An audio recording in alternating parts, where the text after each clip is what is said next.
कौम को अब कबीलों में मत बांटिए, कौम को अब कबीलों में मत बांटिए, ये सफर चंद मीलों में मत बांटिए। एक नदी की तरह है हमारा वतन, इसको तालों में झीलों में मत बांटिए।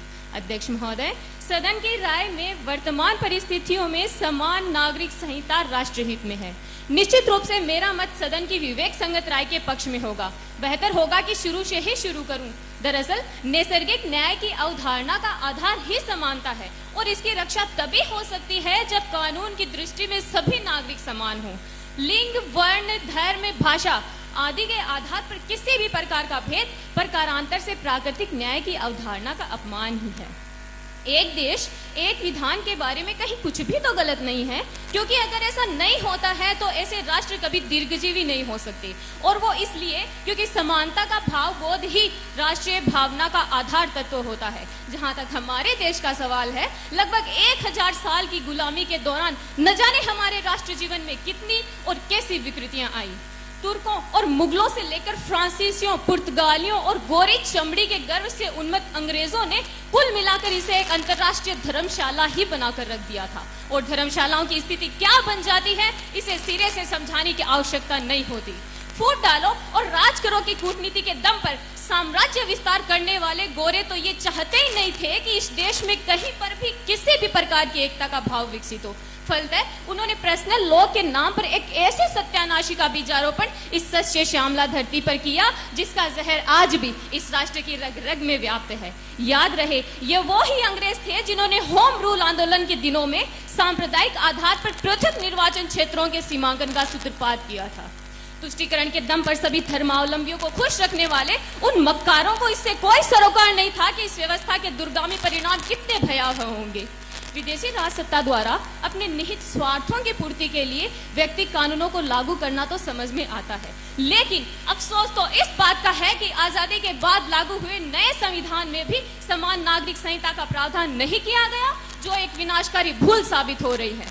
बकौल शायर, तारीख की नजरों ने वो जब्र भी देखा है, तारीख की नजरों ने वो जब्र भी देखा है, लम्हों ने खता की थी, सदियों ने सजा पाई। धार्मिक मान्यताओं और सामाजिक प्रथाओं की रक्षा का हवाला देकर व्यक्ति कानूनों की वकालत करने वाले मेरे विपक्षी वक्ताओं से मैं पूछना चाहती हूँ कि इसके लिए क्या हमारे मौलिक अधिकार पर्याप्त नहीं है? क्या धार्मिक स्वतंत्रता और व्यक्तिगत समानता का अधिकार नाकाफी है जो आप इस सत्यानाशी को सींचने पर आमादा हैं? अध्यक्ष महोदय, क्या यह सच नहीं है कि दुनिया के विकसित देशों में से 3/3 देशों में समान नागरिक संहिता प्रचलन में है? और क्या यह भी झूठ है कि ऐसे तमाम देशों में नागरिक अधिकारों की स्थिति हमसे लाख दर्जा बेहतर है? समझ नहीं आता मेरे विपक्षी वक्ताओं को यह पट्टी किसने पढ़ा दी है कि व्यक्ति कानूनों के ना रहने की स्थिति में देश का अल्पसंख्यक वर्ग अपनी पहचान खो बैठेगा। दरअसल दोष इनका भी नहीं है, क्योंकि ये तो खुद भी नहीं समझ पा रहे हैं कि जिस वाहियात व्यवस्था की ये वकालत किए जा रहे हैं उसके दुर्गामी परिणाम कितने खतरनाक हो सकते हैं। अध्यक्ष महोदय, कोई भी समझदार नागरिक नहीं चाहेगा कि उससे धर्म या संप्रदाय के आधार पर न्याय मिले, क्योंकि ऐसी व्यवस्था से देश और समाज तो खंडित होगा ही, उसका अपना वजूद भी खतरे में पड़ जाएगा। दरअसल एक कानून ही तो है जिसके लिए सब बराबर हैं, और यहाँ भी अगर वर्ग विभाजन होता है तो न्याय की देवी तो अपनी आंखों पर बंधी पट्टे तक उतार फेंकेगी, क्योंकि तब उसे देखना होगा कि फरियादी हिंदू है या मुसलमान अथवा सिख है या ईसाई।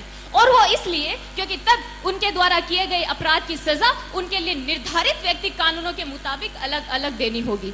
और हाँ, इसमें एक के लिए जो कृत्य अपराध की श्रेणी में आता है, दूसरे को उसी पर पुरस्कार भी मिल सकता है। उदाहरण के लिए, एक हिंदू अगर पहली पत्नी के जीवित रहते दूसरी शादी करता है तो यह अपराध है, लेकिन अगर कोई मुसलमान ऐसा करे तो उसे संज्ञेय अपराध की श्रेणी में नहीं माना जाएगा, क्योंकि उसे इसकी बाकायदा छूट है और वो भी कानून के दायरे में। क्या मजाक है! किसी देश के कानून की इससे ज्यादा फजीयत और क्या होगी कि उसकी व्यवस्थाएं अपराधी की जाति और धर्म के आधार पर किसी के लिए कुछ और किसी के लिए कुछ हो। क्या आदर्श व्यवस्था है? जवाब नहीं। अध्यक्ष महोदय, धार्मिक मान्यताओं और सामाजिक परिवेश की भिन्नताओं के आधार पर पर्सनल लॉ की पैरवी करने वाले मेरे विपक्षी वक्ता तो फिर राजस्थान और हिमाचल प्रदेश के लिए भी अलग संहिताओं की सिफारिश करेंगे, क्योंकि इनकी भौगोलिक परिस्थितियों में जमीन आसमान का अंतर है। और इसी तरह वे उत्तर और दक्षिण भारत के लिए भी अलग संहिताओं की मांग करेंगे, क्योंकि इनमें तो नस्ल से लेकर पारिवारिक परिवेश तक सब कुछ जुदा है, अलहदा है। मैं पूछना चाहती हूँ प्रबुद्ध सदन से कि क्या इस प्रकार की व्यवस्था हमारे संविधान का मजाक बनाकर नहीं रख देगी? और क्या ऐसी व्यवस्था में हमारी राष्ट्रीय एकता कायम रह सकेगी? सदन की खामोशी गवाह है कि विविधताओं की आड़ में इस प्रकार की हिमाकत ना तो देश के हित में होगी और ना ही किसी धर्म संप्रदाय के हक में होगी, क्योंकि तब हम अपने ही पैरों पर कुल्हाड़ी मार रहे होंगे, जो बेवकूफी की पराकाष्ठा है। बहरहाल किसी भी सच को सच साबित करने के लिए दो पक्षों की दरकार होती है, एक वो जो सच कह सके और दूसरा वो जो उस सच को सुन सके। लिहाजा आज इस सदन में वो दोनों ही पक्ष मौजूद हैं, अतः आपको मेरे विपक्षी वक्ताओं की खोखली दलीलों से गुमराह होने की आवश्यकता नहीं है। वतन की फिक्र कर नादा, मुसीबत आने वाली है, तेरी बर्बादियों के मशवरे हैं आसमानों में, नहीं समझे तो मिट जाओगे ए हिंदुस्तान वालों, तुम्हारी दास्तान तक भी ना होगी दास्तानों में, तुम्हारी दास्तान तक भी ना होगी दास्तानों में। धन्यवाद।